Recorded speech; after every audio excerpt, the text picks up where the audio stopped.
बिस्मिल्लाहिर्रहमानिर्रहीम। हम लोग पढ़े थे रेक्टिफिकेशन, तो हम लोगों ने हाफ वेव रेक्टिफिकेशन पढ़ लिया था।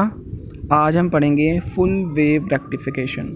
तो ऐसा करते हैं, हम हाफ वेव रेक्टिफिकेशन को थोड़ा सा रिव्यू कर लेते हैं, रिवाइज़ कर लेते हैं, ताकि हमारे लिए फुल वेव रेक्टिफिकेशन बहुत इजी हो जाए अंडरस्टैंड करना। तो सबसे पहले मैं यहाँ डायोड का सिंबल ड्रा कर लेता हूँ।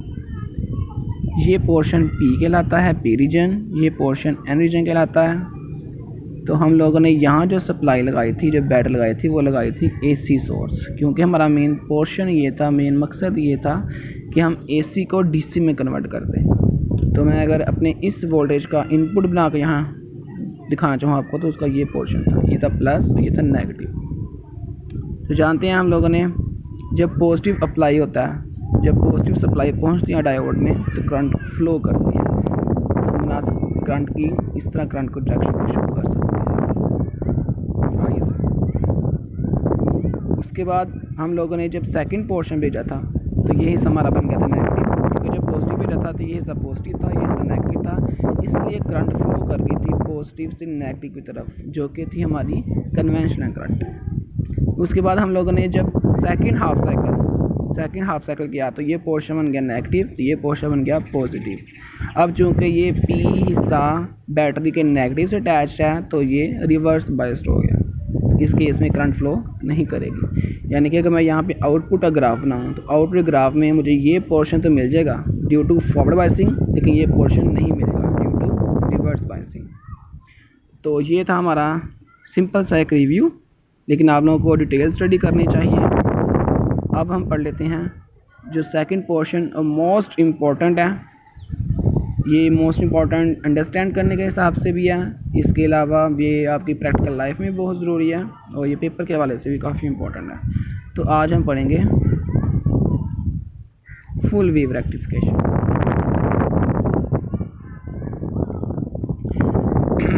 हाफ वेव रेक्टिफिकेशन में मैंने आपको कुछ ऑपरेटर्स बताया था, जिसमें आपके पास एक डायोड था, आपके पास वायर्स थी, और आपके पास AC सप्लाई थी। इसी तरह फुल वेव रेक्टिफिकेशन के लिए भी हमारे पास कुछ ऑपरेटर्स हैं, लेकिन इस बार सबसे पहले हमारे पास होने चाहिए 4 डायोड्स। हाफ वेव रेक्टिफिकेशन में एक डायोड था, लेकिन हम पढ़ रहे हैं फुल वेव रेक्टिफिकेशन, तो यहाँ हमारे पास होने चाहिए 4 डायोड्स। इसके बाद बाकी वही सारा सीन वही है। हमारे पास होने चाहिए वायर्स, हमारे पास होनी चाहिए AC सप्लाई, और ज़्यादा डिटेल्ड स्टडी के लिए और बहुत ज़्यादा डिटेल्ड अंडरस्टैंडिंग के लिए हमारे पास होने चाहिए रेजिस्टेंस। एक रेजिस्टर लगा लेते हैं जिसकी कुछ ओहम रेजिस्टेंस है, स्मॉल ओहम रेजिस्टेंस, ये लिख लेते हैं साथ के। ये हमने क्यों लगाया इस बार, और हाफ वेव रेक्टिफिकेशन में क्यों लगाया, क्योंकि हाफ वेव रेक्टिफिकेशन में हमारे पास सिर्फ एक डायोड है, और करंट कैसे फ़्लो करनी है वो समझना हमारे लिए ईजी है। लेकिन जब हम फुल वेव रेक्टिफिकेशन पढ़ेंगे, तो यहाँ हमारे पास 4 डायोड्स हो जाएंगे। अब ये देखना कि किस डायोड में कैसे करंट जा रही है, उसकी डायरेक्शन क्या है, वो डाउनवर्ड है कि अपवर्ड है, वो करने के लिए हम लोग रेजिस्टेंस लगा लेते हैं। ये चीज़ आपको और आसानी से समझ आ जाएगी अगर आप सर्किट डायग्राम को इजी तरीके से देख लेंगे। तो अब आपने अपने कान, अपनी आंखें खुली कर लेनी है, क्योंकि जिसको सर्किट डायग्राम की समझ नहीं आएगी वो इस टॉपिक को समझ नहीं पाएगा। तो सर्किट डायग्राम मैं कुछ इस तरह बना रहा हूँ, पूरा ध्यान रखिए। अगर आप चाहें तो इसे रट्टा लगा के स्टडी कर सकते हैं थोड़ा सा। मैं आपको एक फ़नी तरीके से समझा देता हूँ कि 4 जो डायोड्स हैं, वो 4 डायोड्स को लगाना कैसे है, यानी कि उसकी सर्किट डायग्राम क्या है, इनके कनेक्शंस क्या हैं आपस में, किसको किसके साथ जो है अटैच करना है, किसके साथ डिस्पैच करना है। ये देखिए, तो मैं ऐसे कर रहा हूँ, मैं आपको एक छोटा सा डिज़ाइन बना देता हूँ। ये देखें, ये एक ट्रायंगल शेप, ट्रायंगल तो नहीं लेकिन एक कोन बनाई है मैंने। एक डायोड आप यहाँ पे लगा दें, ये डायोड कंप्लीट सिंबल है, और दूसरा डायोड आप इधर लगा दें, यानी कि कुछ इस तरह करके।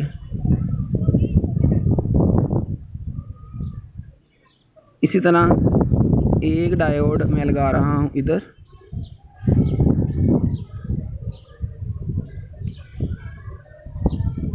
और एक डायोड में लगा रहा हूँ इधर। तो ये मैंने 4 डायोड्स लगा दिए हैं। ये P है, ये N है, ये P पोर्शन, ये N पोर्शन, ये P पोर्शन N पोर्शन, ये भी P पोर्शन N पोर्शन। अब इसका रट्टा लगाने का तरीका समझ लें कि पेपर में आपको कैसे याद रहेगा, या जब आप लैब में जाकर 4 डायोड्स आपको हम देंगे तो आप उसका सर्किट डायग्राम कैसे बनाएंगे। तो सबसे आसान तरीका जो है वो ये है कि 2 डायोड्स की ये जो N है ना उनको आपस में जोड़ दें, यानी कि चूंच बनाएं इस तरफ, चिड़िया की चूंच होती है ना उस तरह की चूंच बनाएं इस तरफ ऐसे करके, और 2 डायोड के N आपस में जोड़ दें, और इस साइड पे जो चूंच है उसका PP आपस में जोड़ दें। अब चूँकि ये आपस में मिक्स ना हो जाए, 4 डायोड्स हैं तो हम 4 डायोड्स को नाम दे देते हैं। इस कहते हैं D1 यानी कि डायोड नंबर 1, इसका नाम देते हैं D2, या आपकी मर्ज़ी है जैसे आप इजीली स्टडी करना चाहें। ये है डायोड 3 और ये है डायोड 4। तो हमने 4 डायोड लगा दिए। फुल वेव रेक्टिफिकेशन में सर्किट डायग्राम बहुत ज़्यादा जो है ना इम्पोर्टेंट है, इसलिए सबसे पहले आपने 4 डायोड को आपस में जोड़ना। अब रह गई है बारी इनकी वायर्स की, ये भी वायर्स ही हैं जो लगी हुई हैं। तो इस तरह करते हैं, हम इनपुट सप्लाई कहाँ से देनी है, आउटपुट सप्लाई कहाँ से देनी है, वो समझ रहे थे थोड़ा। तो इस पोर्शन का चूंच का नाम जो कोन का नाम है 1A रख देते हैं, इसका नाम B रख देते हैं। तो A और B इन दोनों के दरमियान हम लोग इनपुट सप्लाई देते हैं जो कि हमारा AC, ये है हमारी AC सप्लाई, यानी कि A और B के दरमियान हम लोगों ने इनपुट सप्लाई दे दी। ये इसका नाम लेते हैं C, इसका नाम लेते हैं D, और C और D में हमने क्या कर दिया, C और D में हमने लगा दिया रजिस्टर जिसकी रेजिस्टेंस है R। ये कुछ ओहम ही है जो पहले पढ़ चुके हैं, यानी कि इसकी वजह से पूरे सर्किट डायग्राम पे कोई इफेक्ट नहीं पड़ेगा। ये सिर्फ हमें ये बताएगा कि जो करंट फ्लो कर रही है थ्रू द रजिस्टर वो इस तरफ जा रही है या इस तरफ जा रही है, ये चेक करने के लिए हमने ये सारा कुछ किया। तो एक बार फिर से देख लें, हमारे पास हैं 4 diodes D1, D2, D3 and D4। D2 और D3 को हम लोगों ने NN की तेज शेप से आपस में जोड़ा है, और D1 और D4 को हम लोगों ने बैकवर्ड P रेंज में आपस में जोड़ा है। जो हमने AC सप्लाई दी है वो हमने दी है A और B के दरमियान, और जो हम लोगों ने रजिस्टर लगाया वो हमने लगाया है C और D के दरमियान, ये रजिस्टर। तो ये भी आगे जाके सारा तरीका वही है कि अब हमने करना क्या। अब करना हमने कुछ यूँ है जैसे हम लोगों ने हाफ वेव रेक्टिफिकेशन में किया था। वहाँ क्या किया था हम लोगों ने हाफ सप्लाई पहले दी, हाफ सप्लाई बाद में दी। तो यहाँ पे तो हमें फॉरवर्ड बाइसिंग वजह से करंट मिल गई थी, लेकिन यहाँ रिवर्स बाइसिंग वजह से करंट नहीं मिली थी। यहाँ भी हम ऐसा कर लेते हैं, यहाँ भी चूँकि हमारी इनपुट सप्लाई तो वही है ना, इनपुट है ग्राफ तो हमारे पास वही है, क्योंकि बैटरी तो हमने वही लगाई है, एक प्लस पोर्शन जिसका और एक जिसका माइनस पोर्शन है। ये हमारे पास इतना पोर्शन है फर्स्ट हाफ साइकिल, ये हमारे पास सेकंड हाफ साइकिल। तो मैं पहले अब हेडिंग दे देता हूँ इस टॉपिक के आगे, फर्स्ट हाफ साइकिल।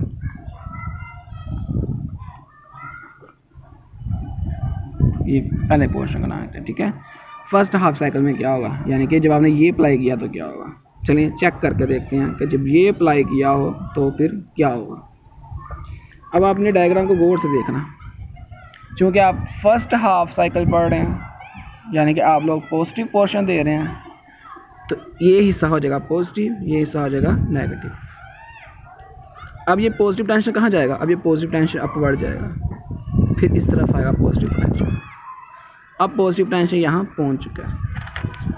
अब पॉजिटिव टेंशन को आगे फ्लो करने के लिए हमारे पास 2 रूट हैं। कितने रूट हैं हमारे पास, 2 रूट। अब ये देखना कि ये पॉजिटिव टेंशन इस तरफ जाएगा या इस तरफ जाएगा। तो वजह थोड़ा ज़रा दिमाग पर जोर लगाएं कि ये पॉजिटिव पोटेंशियल है और ये मिल रहा है इस डायोड को D2 को P की तरफ, और ये पॉजिटिव पोटेंशियल इस डायोड को मिल रहा है N की तरफ। तो जाहिर है ये पॉजिटिव पोटेंशियल इस डायोड के P के साथ जुड़ा हुआ है, तो ये डायोड मेरा हो गया है फॉरवर्ड बाइस्ड। और ये डायोड क्या है, क्योंकि ये पॉजिटिव पोटेंशियल है और ये N के साथ मिल रहा है, तो ये हो गया है रिवर्स बाइस। मैं इसे सर्कल नहीं कर रहा, ये रिवर्स बाइस है, यानी कि यहाँ जो करंट आई है पोटेंशियल की वजह से वो इस तरफ फ्लो हो सकती है। याद है हम लोगों ने डायोड्स में पढ़ा था कि डायोड्स पॉजिटिव पोटेंशियल को अगर फॉरवर्ड बाइसिंग में करंट फ्लो करती है, लेकिन रिवर्स लेकिन रिवर्स बाइसिंग में करंट फ्लो नहीं करती, तो यहाँ कोई करंट फ्लो नहीं करेगी, यानी कि पोटेंशियल यहाँ आकर रुक जाएगा, आगे नहीं जा पाएगा। तो पोटेंशियल यहाँ से जो आया है उसने अपना रास्ता क्या चूज़ किया, यहाँ से गुजरने का। अब ये पॉजिटिव पोटेंशियल यहाँ पहुँच गया। अब इसके बाद क्या पॉजिटिव पोटेंशियल यहाँ आएगा? नहीं, अब पॉजिटिव पोटेंशियल यहाँ भी नहीं आएगा, तो यहाँ आके पॉजिटिव पोटेंशियल रुक गया। अब हम चेक कर लेते हैं नेगेटिव पोटेंशियल के साथ क्या होगा। अब नेगेटिव पोटेंशियल यहाँ से गुजरेगा पहले, फिर वहाँ यहाँ जाएगा, यहाँ आगे रुक जाएगा। जिस तरह पॉजिटिव यहाँ आके स्टॉप कर गया था, नेगेटिव यहाँ आके स्टॉप कर देगा। जिस तरह पॉजिटिव के पास यहाँ आगे फ्लो करने के लिए दो रास्ते थे, दो रूट थे, इस नेगेटिव को भी फ्लो करने के लिए उसके पास दो रूट है, या तो वो इस तरफ जाएगा या इस तरफ जाएगा। तो चेक कर लेते हैं, यहाँ भी देखें, यहाँ जो पोटेंशियल हमारे पास आया है वो आया है नेगेटिव। जब ये नेगेटिव पोटेंशियल यहाँ आ चुका है, तो अब ये नेगेटिव इस तरफ जाने की कोशिश करेगा, लेकिन आगे डायोड का पी रीजन है, तो ये नेगेटिव पोटेंशियल इस पॉजिटिव रीजन की वजह से हो गया है रिवर्स्ड बाइस्ड, तो यहाँ करंट फ्लो नहीं कर सकती। तो ये नेगेटिव पोटेंशियल किस तरफ जाएगा? इस तरफ, क्योंकि ये एन रीजन है।